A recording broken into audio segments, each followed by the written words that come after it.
concept in our introductory lesson, and that is constitutionalism. What do we mean by constitutionalism? This concept is often attributed to John Locke, who is known as one of the important political scientists and theorists of all time. John Locke says that government should, must be, and can be limited in its powers. This is where we come across a doctrine called doctrine of limited government, which means the powers available with the government are not unlimited. There is a limitation on the powers of the government. It's not that the government can do anything. It's not that the government has unlimited power to make any changes. Government has to be limited in its powers. And whether this government is legitimate or not will be decided by the fact whether they are observing these limitations or not. Long story short, here is a government. Can this government be given unlimited powers? No. John Locke says no. You'll have to limit this government. The government can and should be limited in its powers. There are some things that you cannot allow this government to do. The government should not violate your right to life and liberty. The government should not be allowed to flirt with your privacy. The government should not be allowed to violate rule of law. The government should not be allowed to violate A, B, or C. The government can and should be limited in its powers. And is this government legitimate or illegitimate? Will be based on the fact whether this government is accepting these limitations or not. If this government is blatantly misusing its powers, what do we call such a government? Illegitimate government. That's why some people allege that this government is illegitimate.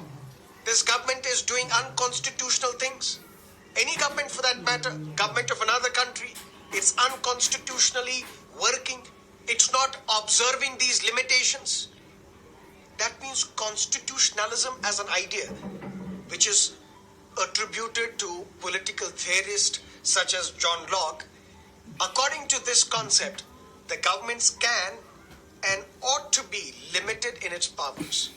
And its credibility, its legitimacy depends upon whether it is observing these limitations or not.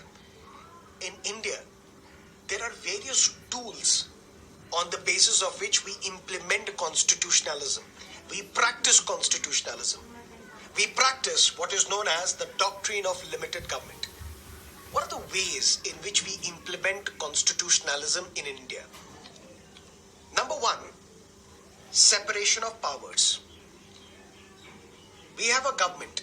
Can this government make laws? No. Can this government punish people for committing crimes? No.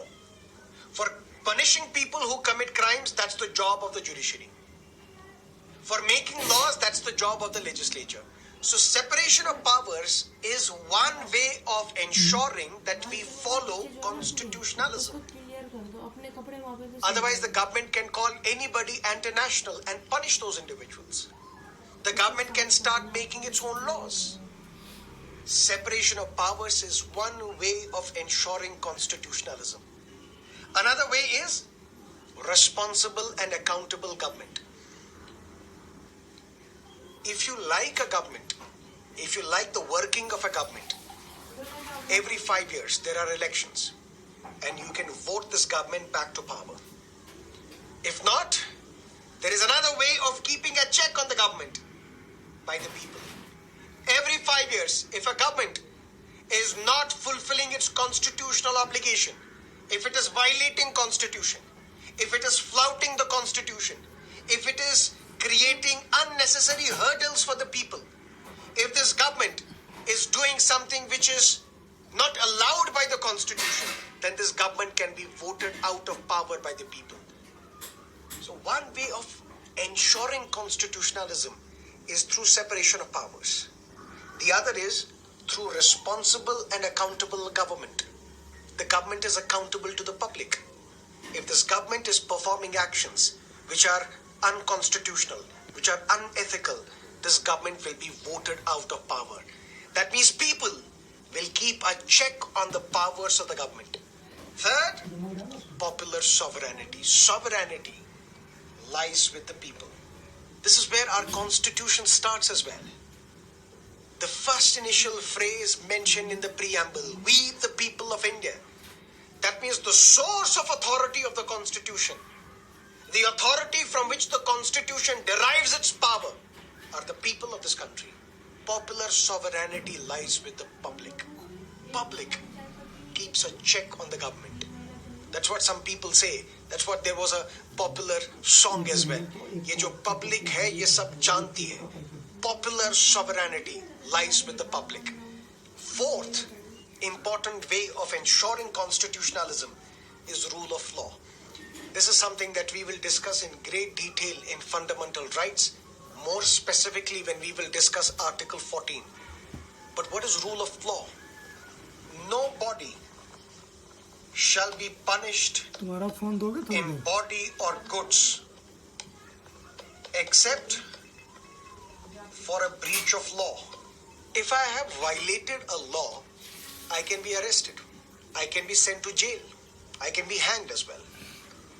If I've committed any crime, if I've committed corruption, my property can be confiscated. But if I'm a law-abiding citizen, I have not committed any crime, can I be arrested? No, I should not be. If I'm arrested without committing any crime, then rule of law is violated. The first important principle of rule of law is that nobody shall be punished in body or goods except if this person has violated law.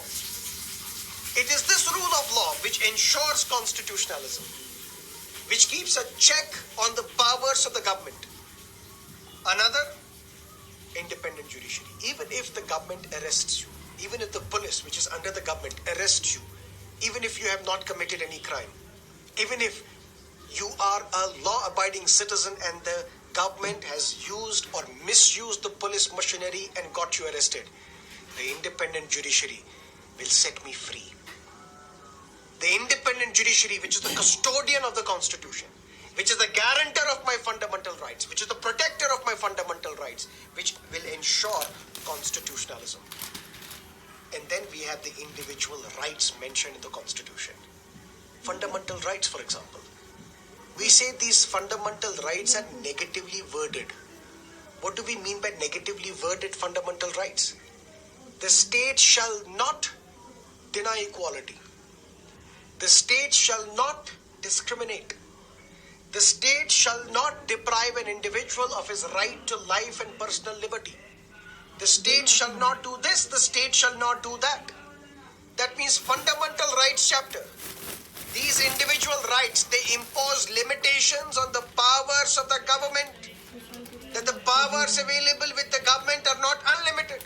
There is a limitation on these powers. The government should not violate the right to life, liberty, privacy, dignity of an individual. And it is through this that we ensure constitutionalism. Long story short, what is constitutionalism? Constitutionalism means that the government can and should be restricted in its powers, limited in its powers. It does not have unlimited powers to do anything that it wishes to do. It has to follow the Constitution. How do we keep a check on this government? Through separation of powers.